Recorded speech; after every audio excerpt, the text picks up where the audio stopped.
দেখো ছুটির দিনে তো মাই রান্না করে, তো রান্না হতে একটু বেলা হয় ছুটির দিনে, তো সব কিছুর একটু দেরি, আর আমার প্রচুর কাচাকুচি থাকে, সেইগুলো করতে হয়। তো ইলিশ মাছ এনেছিল, ইলিশ মাছগুলো সব খাওয়া হয়ে গেছে, লেজা মুড়োগুলো পড়ে আছে। সেই জন্য মাকে বললাম দেখো ইলিশ মাছগুলো লেজাগুলো ভাজ, দেখো ইলিশ মাছের লেজাগুলো বললাম ভাজতে আর মুড়োগুলো ঝাল করতে, নইলে তো এই মাছগুলো আর উঠবে না। আজকে তেমন কিছু রান্না করা হবে না বলুন, মাছটা ভাজবেন আর ঝাল করবেন, আর কিছু তো হবে না। মুসুর ডাল ভাতে আর দিয়া খারে কাটা পোনা মাছ, ওই জন্য ওটা ভাজছে। এত দেরি করে এলে কেন গো? খুব খিদে পেয়ে গেছে। অনেকক্ষণ ধরে বসে আছি, খুব খিদে পেয়ে গেছে। ঠিক আছে বসো, মা খেতে দেবে। ইলিশ মাছের যে লেজা মুড়ো ছিল ওটাই রান্না হয়েছে, হবে তোমার?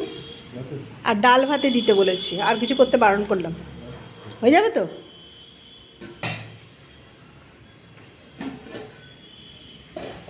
আমি ভাবছি কখন থেকে তুমি আসছো না। তেল দিয়ে খাও, আর ইলিশ মাছ ভাজা আছে, এই যে তোমার আর আমার আছে, দুটো লেজা আছে।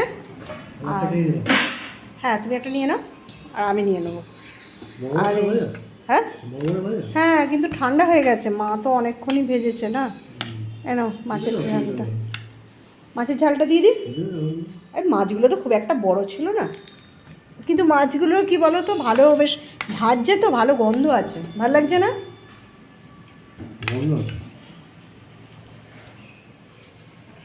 এমনি ভালো বেশ, মানে ছোটো হোক ইলিশ মাছগুলো, টেস্ট আছে আর গন্ধ আছে ভালো। দিয়ে হয়ে যাবে তো আজকে? ব্যাস, আমি মাকে আর কিছু করতে বারণ করেছি। তেল দিয়ে লঙ্কা দিয়ে তুমি মেখেছো একটু? এই লঙ্কা নিলে না কেন, আমি রেখেছিলাম তো।